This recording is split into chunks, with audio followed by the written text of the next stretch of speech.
আবার অনেকদিন পরে বের হয়ে গেলাম নাইট রাইডের জন্য।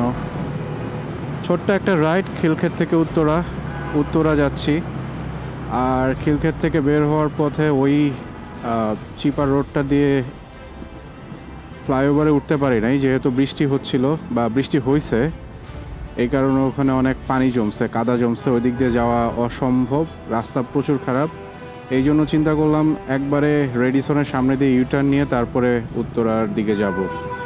এতে করে দুইটা জিনিস হবে, সেটা হচ্ছে একটু নাইট রাইড হবে, দ্বিতীয়ত এতক্ষণ জ্যামের মধ্যে বৈশা একদম মানে বাজে একটা সিচুয়েশনে পড়ছিলাম, ঠিক আছে, ভিডিও করি নাই। আর জ্যামের মধ্যে আসলে ভিডিও করার কিছু নাই, তো আলটিমেটলি এখন একটু রাইড করতে পারলে ভালো লাগবে। দ্যাটস ওয়াই এই রুট বাইছা নেওয়া। বাইকে একদমই তেল নাই, আর এক দাগ তেল আছে, বাট এইটা দিয়ে উত্তরা যাওয়া যাবে, সমস্যা নেই।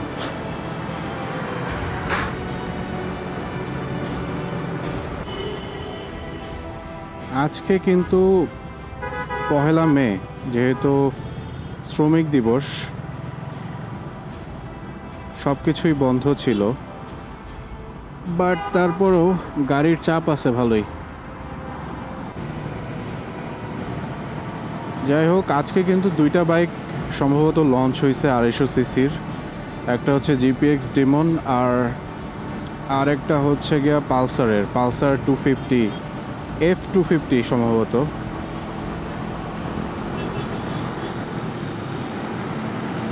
লঞ্চিং ইভেন্টটা ভালো করে দেখা হয় নাই, যাই হোক বাসায় গিয়ে ভালো করে দেখবো লঞ্চিং ইভেন্টটা ইনশাল্লাহ।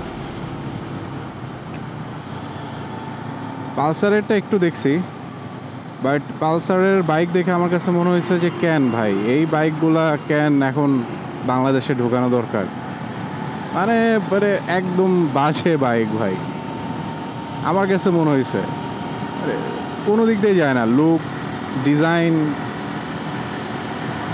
2025 সালে এসে আসলে এই বাইকগুলা বাংলাদেশে আসবে কল্পনা করি নাই। ইন্ডিয়াতে এগুলা মনে করেন যে ফ্লপেস্ট বাইক ইন ইন্ডিয়া, যেগুলো চলে না। যাই হোক, কী করার, আসতেছে, আসবে, মানুষের ইচ্ছা হলে কিনবে, না হলে কিনবে না। বাট আমার কাছে মনে হয় still 150 is good for Bangladeshi riders, and price অনুযায়ী 150 স্টিল আমার কাছে 200 সিসি বা 250 সিসি বা 350 সিসিতে আপগ্রেড করা মানে তেমন কোনো যুক্তি নাই। কারণ ভালো যে বাইকগুলো আসবে ফিউচারে বা আসতেছে, সেগুলার প্রাইস হবে আকাশচুম্বী, সেগুলো নিয়ে স্বপ্ন দেখাও একটা স্বপ্ন হবে। এক একটা বাইক লঞ্চ করে আর প্রাইস নিয়ে এমন একটা ভাব ধরে, যাতে মনে হয় যে মানুষ চাইলেই বাইকগুলো কিনতে পারে, 4 লাখ 5 লাখ টাকা মানুষের কাছে কিছুই না, এরকম একটা ভাব ধরে প্রাইস ধরে, মানে বস্তা পচা বাইক, তাই ওগুলো আবার 4 লাখ 5 লাখ দিয়ে মানুষ কিনবে।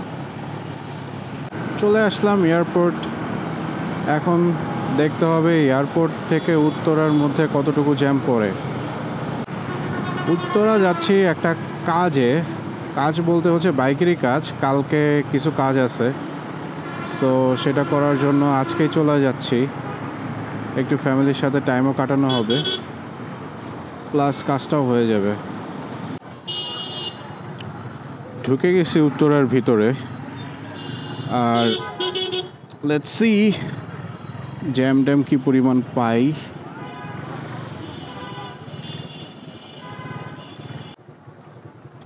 ভাই, এই চঙ্গটা দেখেই তো ভয় লাগতেছে, যে কোনো সময় আমার হ্যান্ডেলের সাথে লেগে যেতে পারে। Welcome to Uttara high school. এই জায়গায় মানে বেশ কিছুদিন আগে ফুড কোর্টের একদম মেলা বসছিল, এখন আলহামদুলিল্লাহ মেলাগুলো কমছে, সবগুলো ফুড কোর্ট উঠাই দিছে।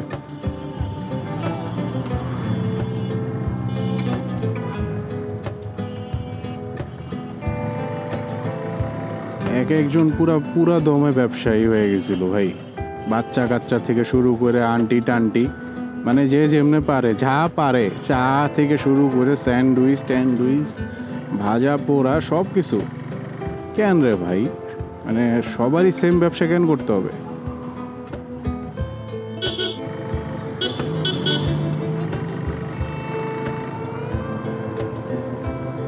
গেট কি বন্ধ নাকি? আচ্ছা, সামনেরটা বন্ধ, বাম সাইড দিয়ে যেতে হবে। কিন্তু ওরা এরকম সং ধরে দাঁড়ায় আছে কেন?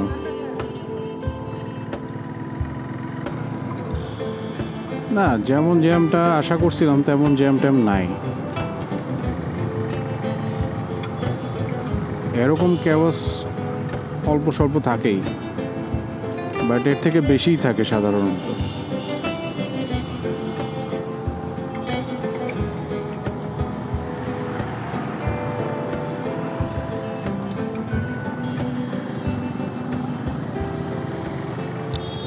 সো আজকের ভিডিওটা গাইজ এই পর্যন্তই। যদি ভালো লেগে থাকে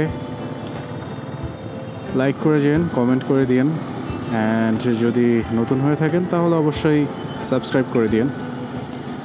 আর যদি না ভালো লাগে থাকে তাহলে ডিসলাইক করে দিন, প্যারা নাই, তাও জানায়েন কমেন্টে।